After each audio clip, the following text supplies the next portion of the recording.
Hello, my name is Brant Hunt, that is Hunt, and my channel is simply called Discerning What is True. I'm going to be reading a third installment tonight, simply called, this is about Kabbalah and Exodus, which is chapter 10, and it's related to what we call in the Bible chapters 6 and 7 of Exodus. The title of the chapter 10, is Phenomenon. So thank you for being here. So the day is the 11th day of January, 2026. So this phenomenon, Exodus chapter 6 and 7. At the end of Exodus chapter 6 is a lineage of the 12 tribes. This reminds us that the going out of Egypt is based upon a tribal saga, which has been adapted for the purpose. For it must be remembered that the priestly scribes were not so concerned with historical fact as living mythologies that interweave the inner and outer and upper and lower worlds, which echo episodes in the life of an individual beginning spiritual work. Exodus chapter 7, the reading begins, quote, "And the Lord said unto Moses, See, I have made thee a god unto Pharaoh, and Aaron thy brother shall be thy prophet. Thou shalt speak unto Pharaoh that he sent the children of Israel out of his land." So let's just see what the word Aaron means here.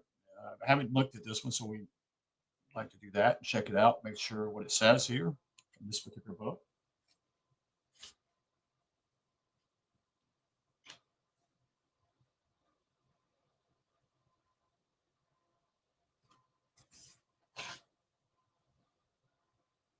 So it's the first, uh, first, first one here, Aaron. Aaron means simply mountain of strength in Hebrew, illuminate. So he's illuminated. He's actually met God. Okay, this is based upon looks like Numbers chapter 26 and 59. It goes on and says, intellect spiritually illuminate. Since intelligent intellect, quote, can speak well. That's based upon Exodus chapter 4:14. Its function is to receive the divine message from the intuitive faculty, that is, from Moses. So Moses and Aaron, again, they're two different people here, but they're also two different parts of what we call the psychological aspect here.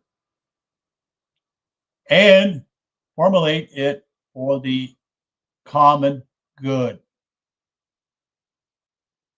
Okay, so this is again, like I said, this is a work by R.C. Douglas. Me and Phil have done some conversations about this probably, I don't know, probably over a year and a half ago. I'm assuming we did some live videos. Hopefully we'll get some more live videos with me and him. But right now, let's get back into it. So here it is. So we was at reading about Aaron, and we got kind of sidetracked here. With these awesome lines, the creator of the universe speaks to a mortal about a plan that has been devised to demonstrate the presence of power greater than any other known on earth. On earth, that is, or indeed in the heavens. Israel's redemption by a series of miraculous events would mark the birth of a nation selected to show divine will at work, be it reward or punishment or grace given freedom. So it is with an individual at this stage of development. At this point, dramatic internal and external events shape and change the pattern and course of his life. When Moses and Aaron again came before Pharaoh to ask for the release of the Israelites, they performed the miracles of turning the rod into a serpent. Jewish folklore says that the magician Balaam, spelled Balaam, and we'll go ahead and look at that word because that's another word that's not spoken. Would you name your child Balaam today? I don't think so. You see, I think that's has a not a very positive attribute here. Let's see if I can find it here.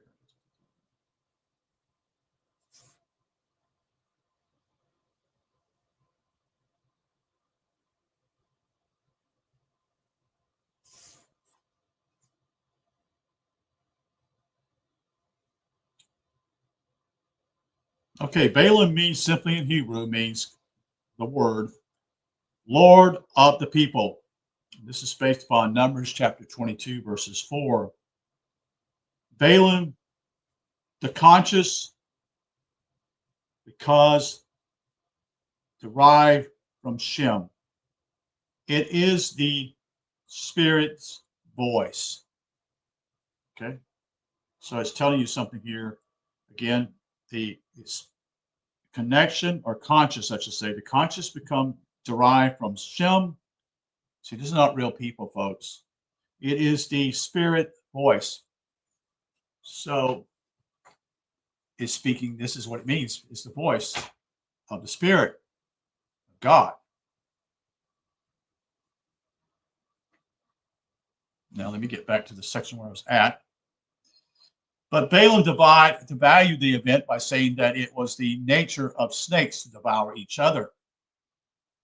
Above tells us that the divine can be opposed by occult power that is human will manipulating the psychological world of formation. Thus, a master such as Balaam, or indeed anyone well trained in a school of magic, would know how to operate in that realm so as to make and dissolve forms at will. The Egyptian adepts could harness the subtle part of the upper physical world to their will and play upon the senses as well as influence the psychological levels of the viewer so that he perceived a form standing before him.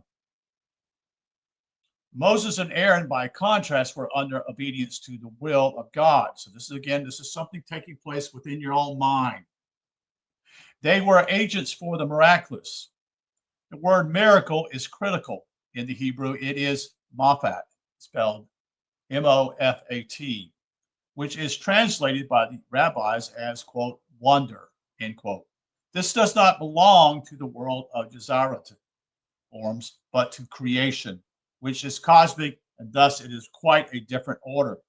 This is shown in the swallowing up of the Egyptian snakes by the divine serpent. Balaam cannot see beyond his own vanity, that is, and explains the episode away more to justify himself than to excuse the Egyptian failure. Pharaoh, however, the fable's records, was now deeply impressed, especially when he observed that Aaron's rod, assuming its original form, showed no sign of bulging with his intake of the other rods. Clearly, the Hebrew powers was greater. However, he says, quote, had you asked for only a few thousand people to go, I would have agreed, but for all, no. While concealing a little out of superstitious fear, he could not let his dominion be threatened. So that's part of your psychological makeup here. This is about pride. No, I can't let this happen. If you just if you'd ask for 100 to be let go, yeah, that's no problem. I can do that. You see, that's part of the ego type of thing, but it's also the spiritual. You see, it's just nullifying the spiritual. It's not interested in knowing truth.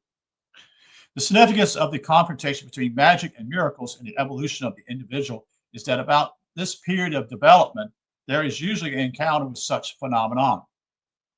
At first, the untrained eye cannot tell the difference because both classes are seen as supernatural. Thus, many initially mistake the occult powers of people who have cultivated such skills as being signs of spiritual development.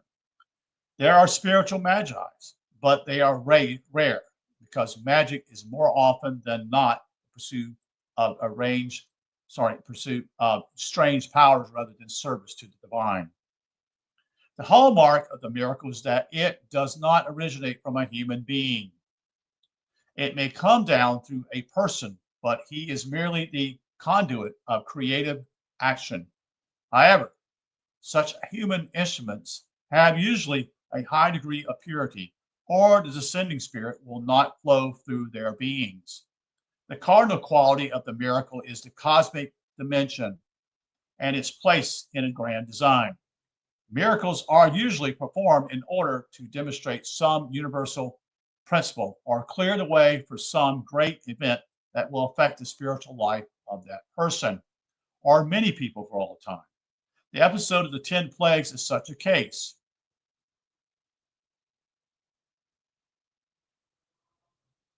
So he shows here in this artwork, he shows at the very top being death. So this is the tree of life again. Locusts on one side, darkness on the other side. The next side, these are all about the, what we were just talking about, the 10 plagues, you see.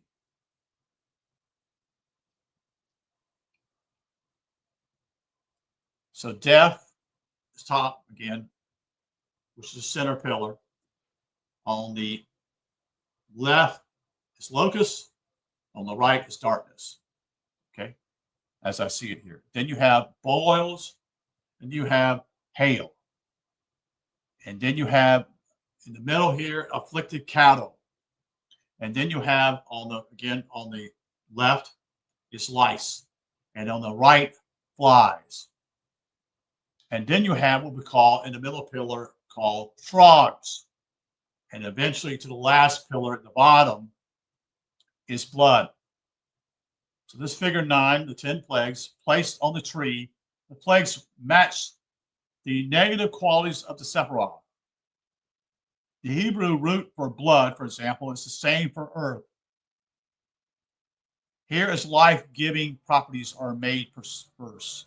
The left and right pillars are assessed in either direction. Yes, they are, from one extreme to the other. Like boils and hail being a over-contractive bite and over-expansive blast, respectively.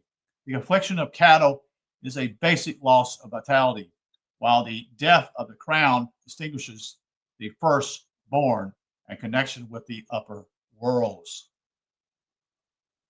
You hear that last part? Interesting. The affliction of cattle is a basic loss of vitality, while the death at the crown distinguishes the firstborn.